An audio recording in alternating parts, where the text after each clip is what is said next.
Pause.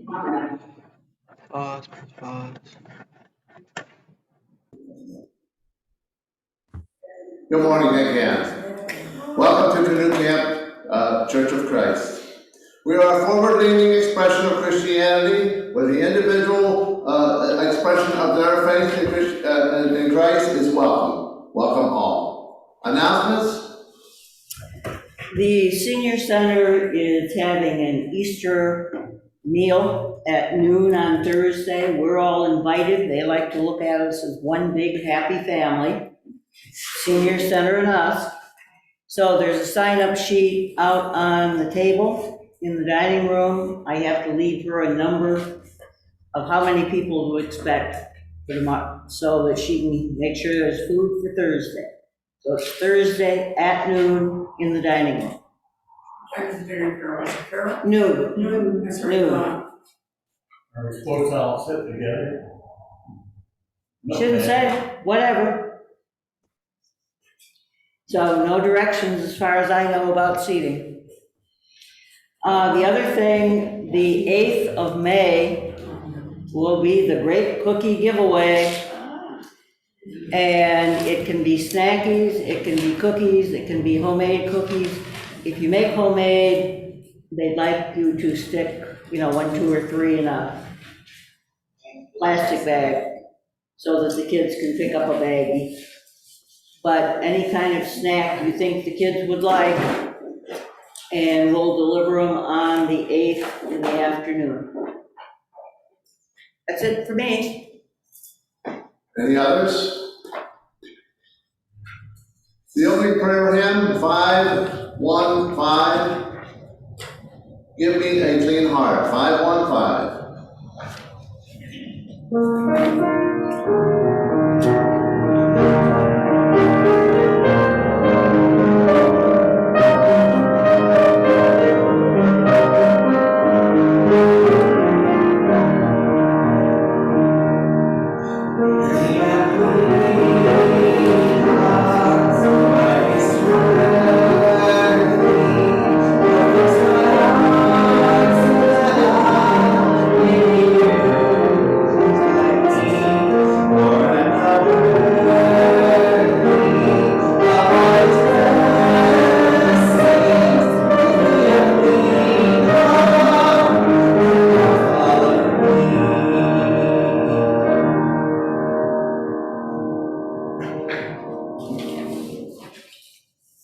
The invocation is given today by Shane.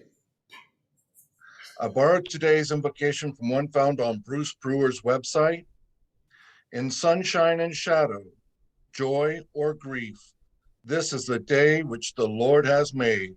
We will rejoice and be glad in it. Look, your Messiah comes to you. Humble and seated on a donkey, he arrives. Hosanna, wonderful is the one who comes in the name of the Lord. Peace in heaven and glory in the highest. If we should keep quiet, the very stones would cry aloud. Peace in heaven and glory in the highest. Won't you please pray with me? Holy God, your love goes beyond all limits. In the passion of your true Son, you take us beyond our highest ideals and beneath our deepest fears. We thank you for the sweet, sour celebration of Palm Sunday, for both the joy and the tears.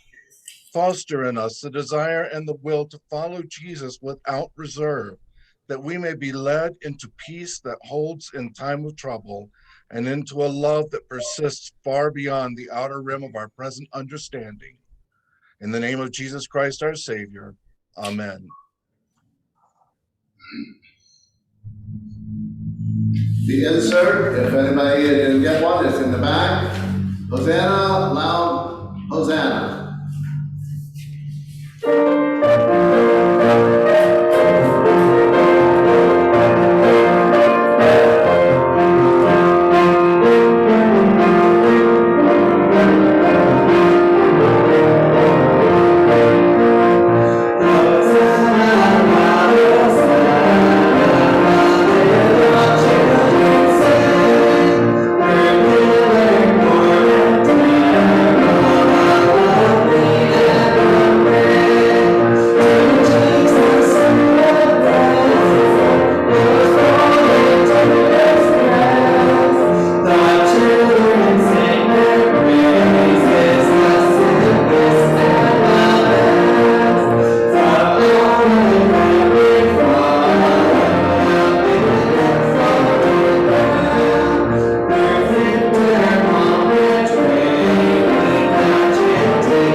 Good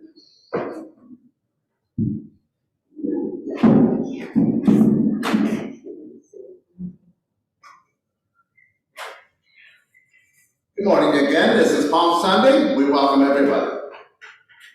The title of the message is Bringing Us Peace.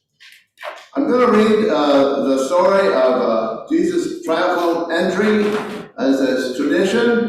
There is 4 accounts, and basically they kind of match up fairly well. I'm not going to do a whole lot about the differences. There is some differences, but that's okay. Not as bad as what it was last Sunday on the anointing of Jesus, for sure. So I chose to read Luke's account, Luke 19, 28 through 44. After Jesus had said this, he went ahead, going up to Jerusalem. As he approached Bethphage and Bethany at the hill called the Mount of Olives, he sent his 2 disciples, saying to them, "Go to the village ahead of you, and as you enter it, you will find a colt tied there, which no one has ever ridden. Untie it and bring it here. If anyone asks you, 'Why are you untying it?' say, 'The Lord needs it.'" Those who were sent ahead went and found it as he had told them. And as they were untying the colt, the owner asked them, "Why are you untying the colt?" They replied, "The Lord needs it."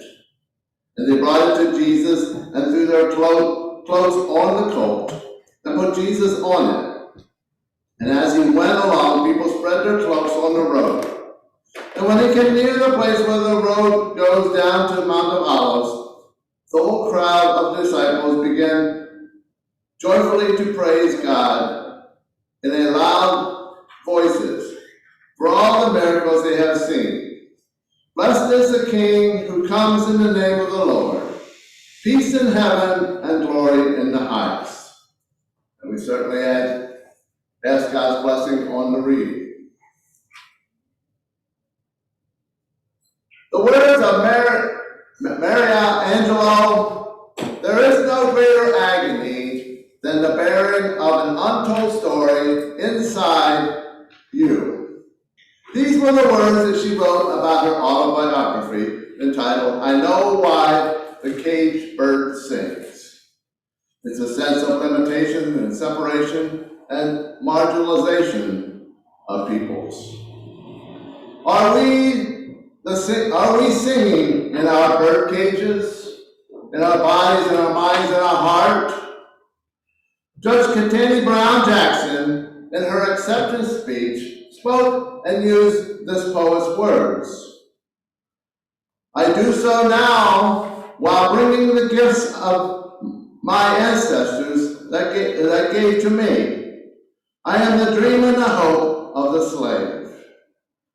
The question I ask, do we carry the gifts of our ancestors, their hopes and their dreams, as we live our lives today? We have many advantages and understandings that our ancestors didn't have. We have many talents and gifts along the way that have been handed down to us by our ancestors.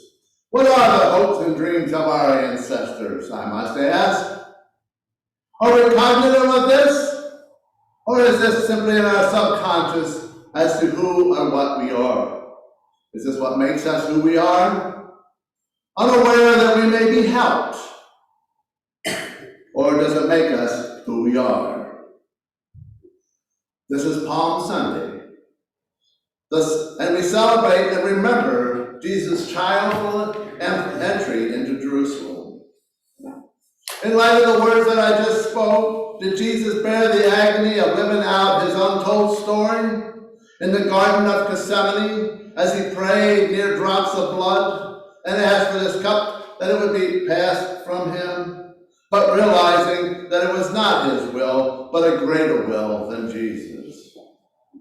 Was Jesus living out the dreams and the gifts of his ancestors? But like most of us living out our untold story, it is not always easy to live. It comes with great struggle and pain. Just to live and experience a few moments of celebration and joy. Judge Katani Brown Jackson, even though she brings gifts, hopes, and dreams, she understands living and bearing them out as an untold story that will take much effort and struggle. Jesus, I believe, understood just because he was in a high point of celebration. As he was entering into Jerusalem, that as he rode into Jerusalem, that he understood what lied ahead. His untold story was to bring much pain and suffering. But he also understood there was another kind of story, one of victory and celebration, when he would step on the power of death and sin, winning the victory for all mankind. And the hopes and the dreams of our ancestors would be realized when we will now pass from this life to the next in a moment and a twinkling of an eye at the sound of the trumpet. So the question I asked last week was, what is the symbolic meaning of the unridden donkey? I'll get to that in a minute. Start thinking. Why didn't Jesus use a horse? I'll give you a little bit of history.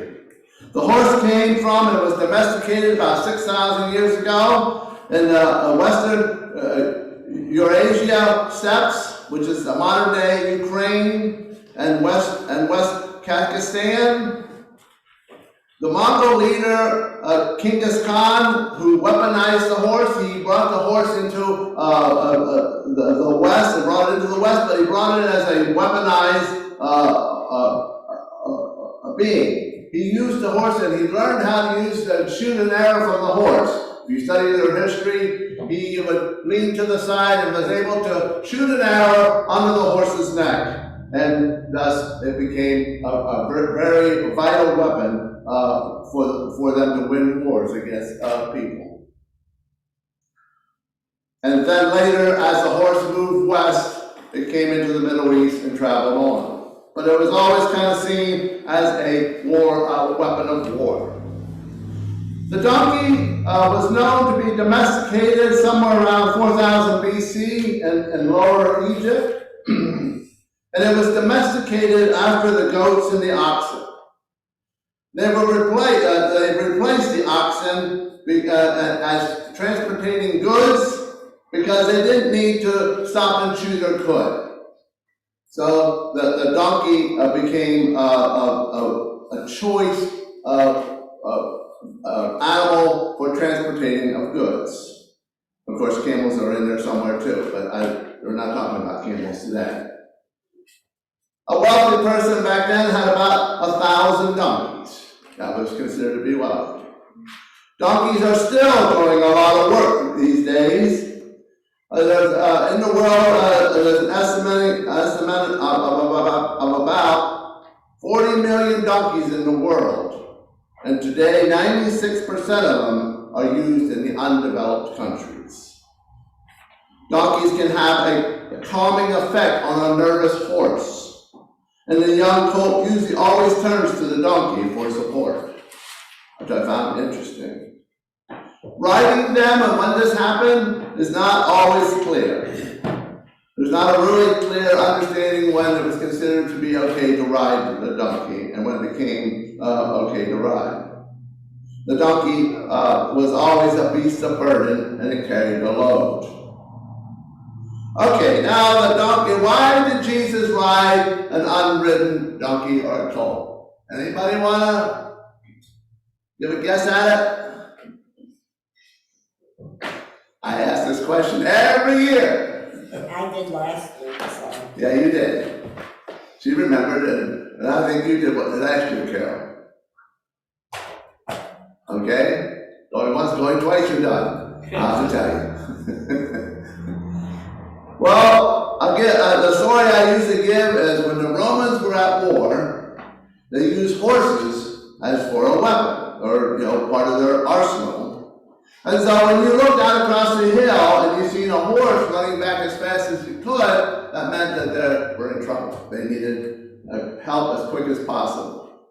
But when you saw a donkey running back across the field, you knew that peace was gotten, or victory was won.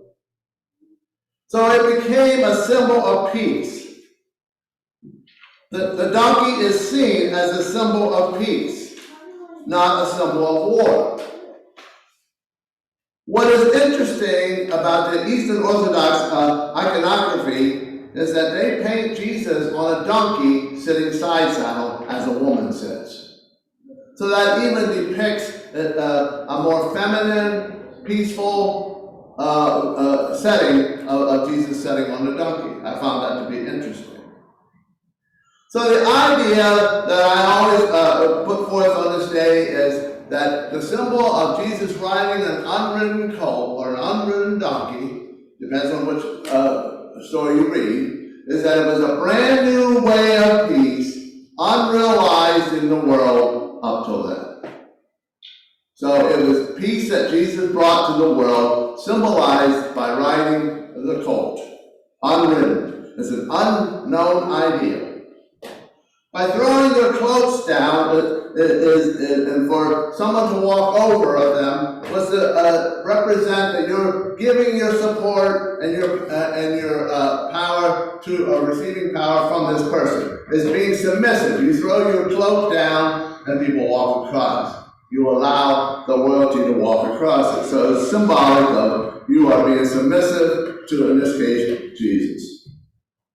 A cloak doesn't have any sleeves in it. It kind of folds out as a blanket. And it basically protects us. Many of the people in the past, we have coats now, but it's similar. And they still protect us today. So in the same way, a cloak protected you and kept you warm, and it could be used as a blanket. And so by opening and taking off your cloak, you were exposing your inner self. It's symbolic of exposing your inner self and allowing yourself to be seen.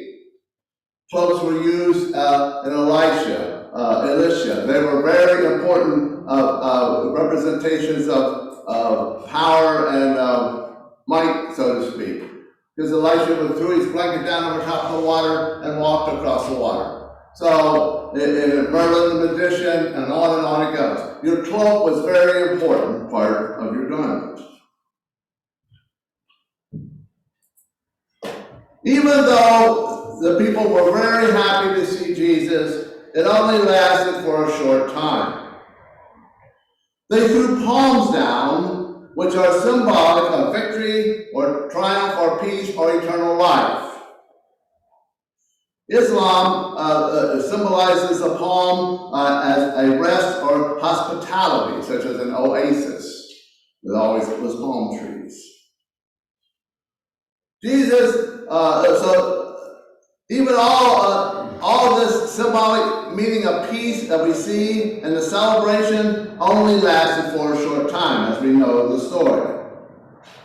Jesus taught through the week of a Holy Week, from Palm Sunday on. There's a whole lot of things that were taught. Most of us are familiar with the story leading up to the crucifixion. But somehow this week I was drawn to the story of what I call Peter and the rooster. And it's really Peter's denial.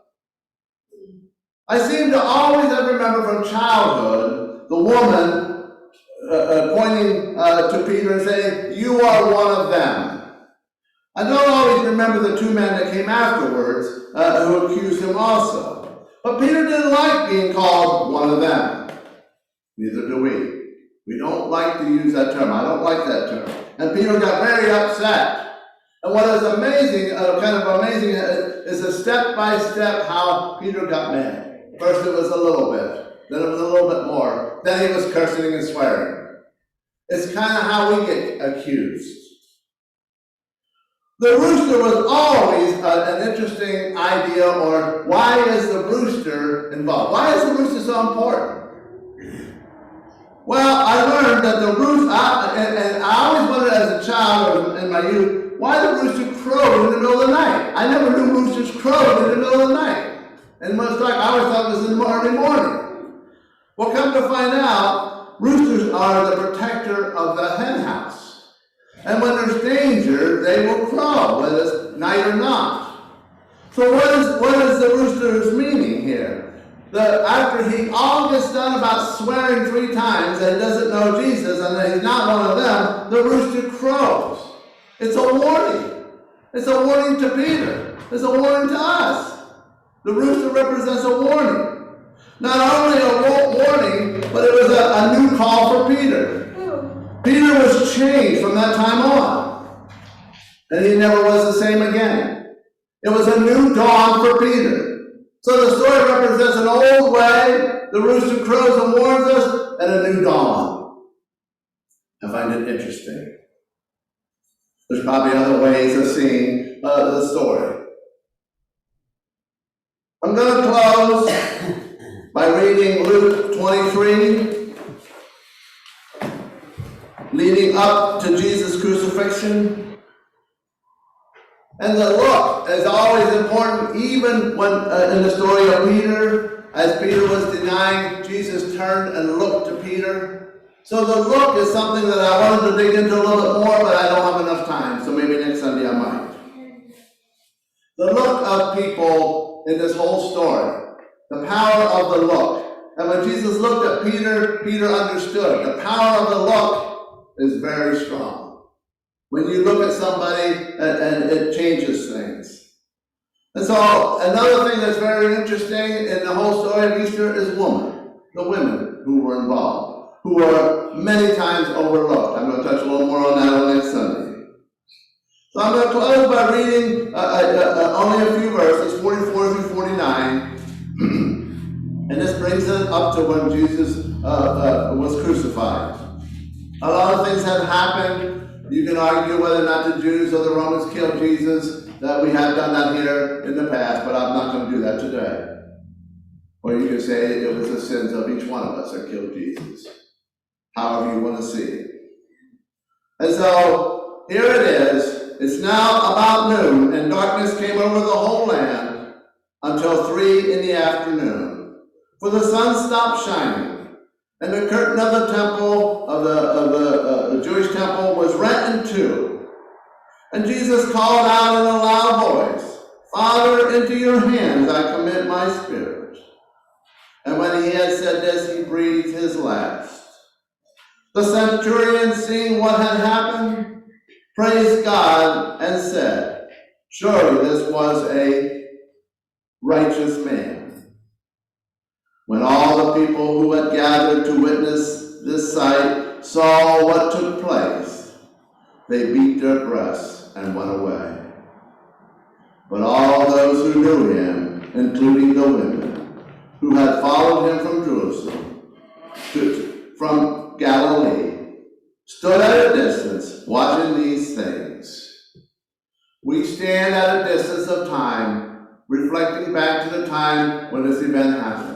We celebrate, but we look back towards that time and bring that forward and look ahead into a new dawn. Amen.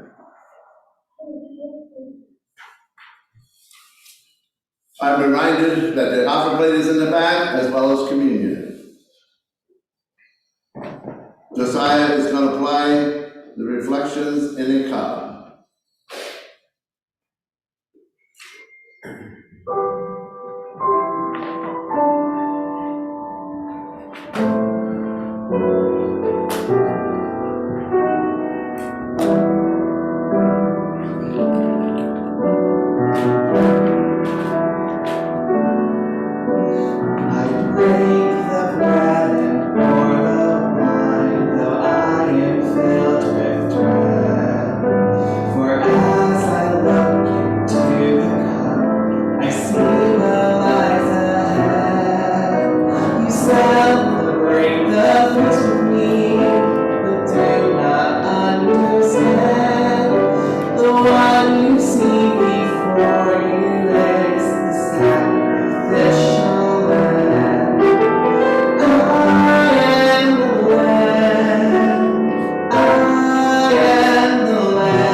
cruel crown of thorns. The angry cries of crucify now lead me to the stream. I bear the insult of the cross for everyone to see.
Thank you, O God, for the many gifts that each one gave.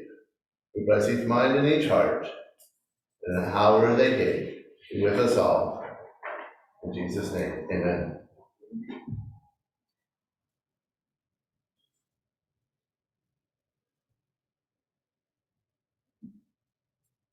The hymn of communion, in remembrance of me, 403.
happy. Amen. Amen. The Lord's table is set. It is a welcoming table. All are welcome. And on the night when Jesus was betrayed, he took a loaf of bread, and he broke it, and he said to his disciples, "Eat all of you, for this represents my body broken for all. May our sins be forgiven." And again, Jesus took the chalice, and he poured some wine into it, and he said to his disciples, "Drink all of you. For this is my life poured out and given for all, a new life." Help us, O God, to live this new life. We are commanded by Jesus to, as often as we eat this meal, to remember and to reflect on God's goodnesses and mercies. In God's Holy Spirit, we are to share this meal together as we gather until the time we can eat this meal, each one of us face to face with our Lord. You may go take.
This is a time of our joys and concerns. Yes, Connor. I'd ask for continued prayers for Gary. We've had tests done, nothing showing the cause of what's going on with him. So they did a test this week, and there's another one coming up yet. We hope we find out. Any others? Calvin, Yes, Jeannie? Calvin, I have a concern. I'm mourning the loss of my brother Bruce. So please keep the Morgan family in your prayers. Okay. That the loss of Bruce Morgan.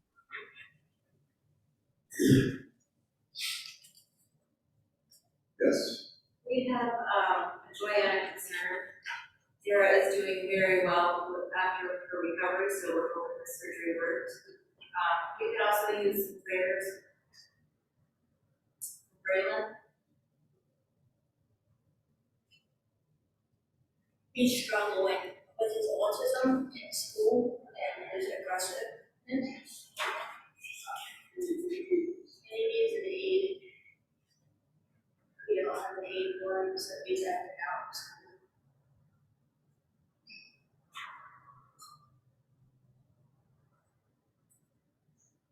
Thank you. Yeah, it is. Yes. Yes, John. My one continual joy is my regular visits from Levi.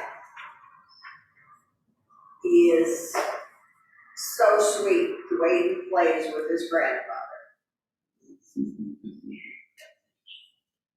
Yeah, it's probably a wonderful thing, isn't it, for sure? I had a meeting with the commission ministry. It went very well.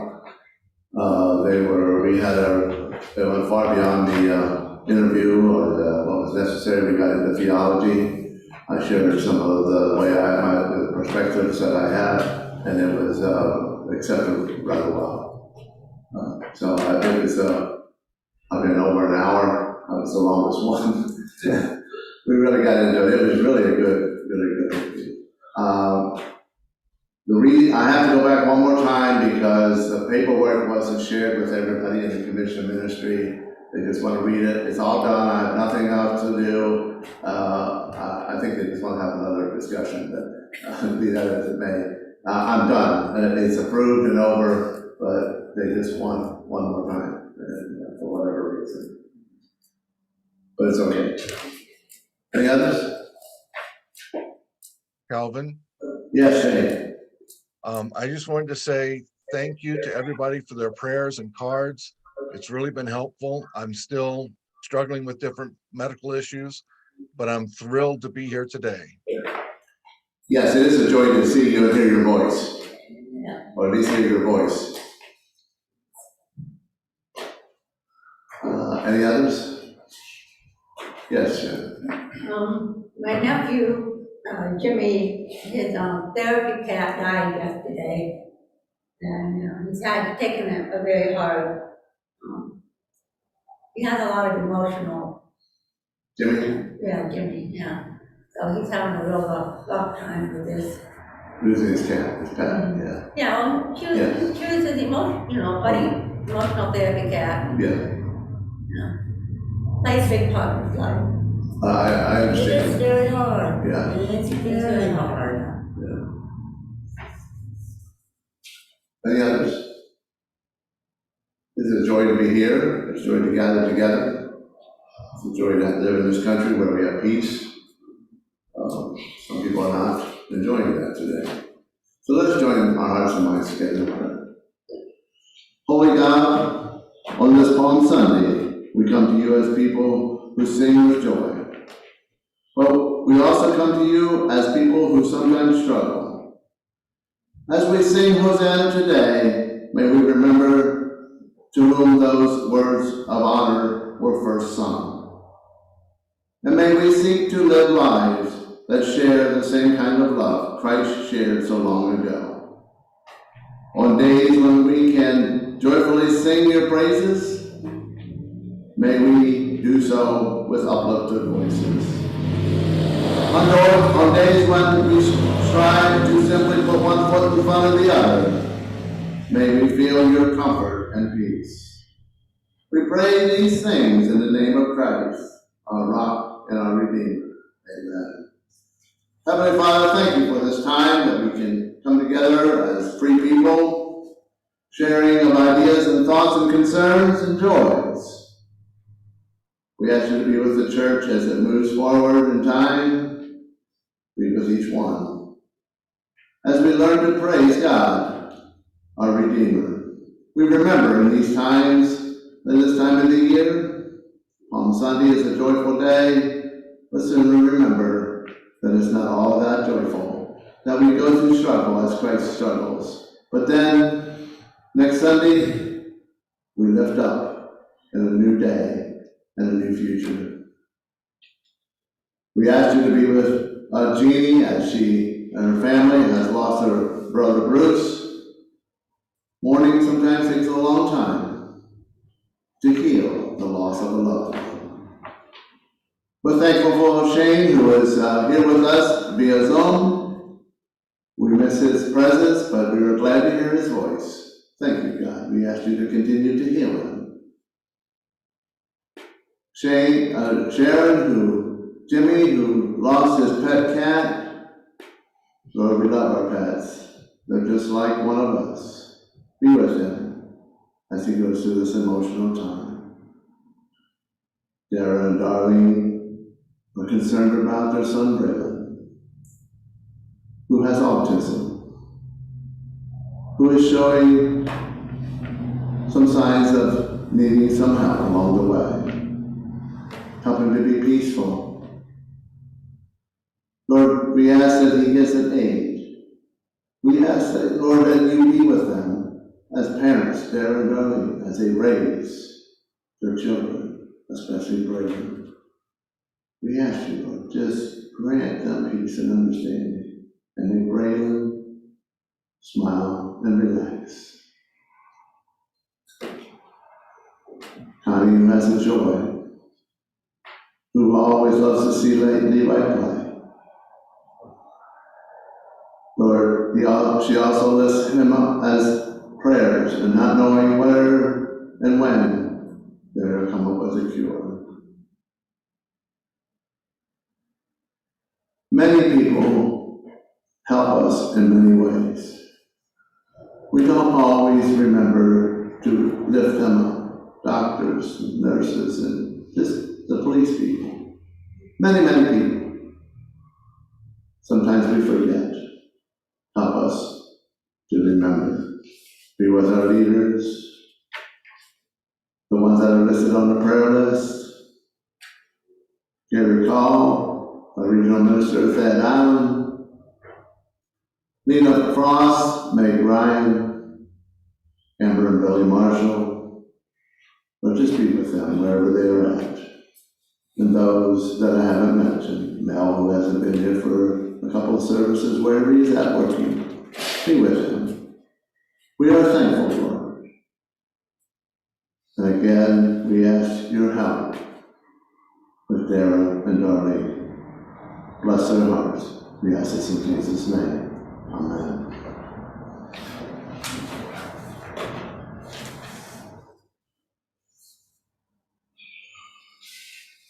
Join me now in the Lord's Prayer. Loving God in heaven, hallowed is your name. Your kingdom come, your will be done, on earth as it is in heaven. Give us today our daily bread. Forgive us our sins as we forgive those who have sinned against us. Save us from the time of trial, and deliver us from evil. For yours is the kingdom, and the power, and the glory forever. Amen. Turn now and wish somebody a good week, a blessed week, if you can.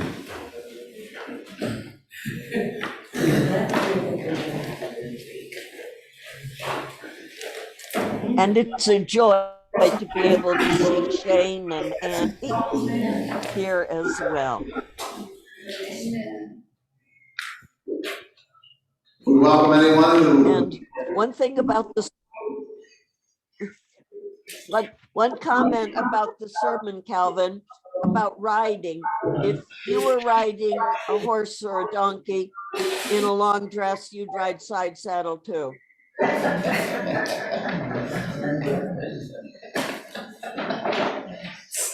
Thank you for your comment. If anybody has special needs, feel free to share them. If you need some help in your walk of life or recommit your life, please let somebody know. We would be glad to help you. The hymn of invitation is 196, Go to Dark Gethsemane. 196.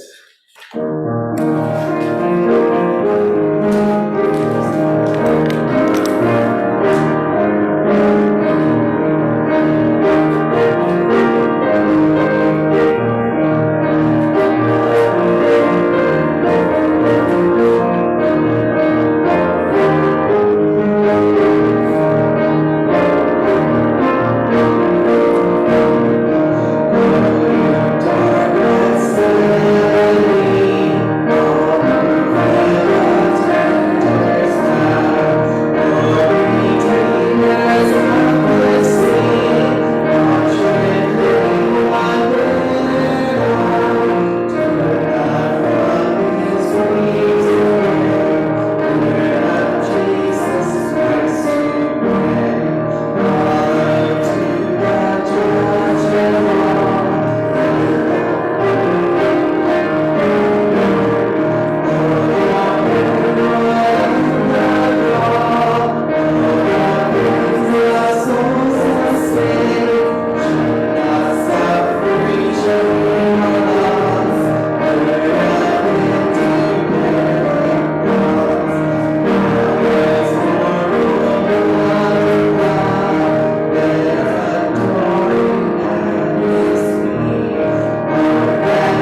stand if you can for the benediction.